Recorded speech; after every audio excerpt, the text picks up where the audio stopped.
തന്നെ വണ്ണം കുറയും, നിങ്ങളുടെ പ്രമേഹ രോഗം നിയന്ത്രിക്കാൻ സഹായിക്കുന്നു, ഇൻസുലിന്റെ സെൻസിറ്റിവിറ്റി വർദ്ധിക്കാനായിട്ട് സഹായിക്കുന്നു. ഈ പാൻറ്റോതെനിക് ആസിഡ് സമൃദ്ധിയായിട്ട് റംബൂട്ടാനിൽ അടങ്ങിയിട്ടുണ്ട്.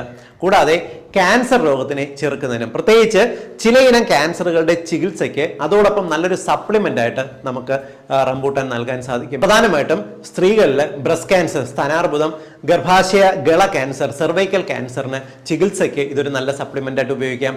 ബോൺ ക്യാൻസറിന്, എല്ലുകളെ ബാധിക്കുന്ന ക്യാൻസറിന്, അതല്ലെങ്കിൽ കരളിനെ ബാധിക്കുന്ന ക്യാൻസറിന് ചികിത്സയോടൊപ്പം നല്ലൊരു സപ്ലിമെന്റ് ആയിട്ട് നമുക്ക് റംബൂട്ടാൻ നൽകാനായിട്ട് സാധിക്കും. ഇതുകൂടാതെ നമ്മുടെ സ്കിന്നിന്റെ, നമ്മുടെ മുടിയുടെ ആരോഗ്യത്തിനും ഈ റംബൂട്ടാൻ കഴിക്കുന്നത് നല്ലത് തന്നെയാണ്. ഈ ഒരു തരത്തിൽ നോക്കിക്കഴിഞ്ഞിരുന്നാൽ നമ്മുടെ ശരീരത്തിന് ഒരേപോലെ ഒരു രോഗപ്രതിരോധ ശേഷിക്കും പല രോഗങ്ങളെ ചെറുക്കുന്നതിനും വേണ്ടി നമുക്ക് റംബൂട്ടാൻ ഉപയോഗിക്കാനായിട്ട് സാധിക്കും. പലപ്പോഴും റംബൂട്ടാൻ നല്ലതെന്ന് പറയുമ്പോൾ റംബൂട്ടാൻ ഫ്ലേവറിലുള്ള ഭക്ഷണങ്ങൾ കഴിച്ചതുകൊണ്ട് റംബൂട്ടാന്റെ ഗുണങ്ങൾ കിട്ടണമെന്നില്ല. റംബൂട്ടാൻ പഴം എപ്പോഴും ഫ്രഷ് ആണ് നല്ലത്.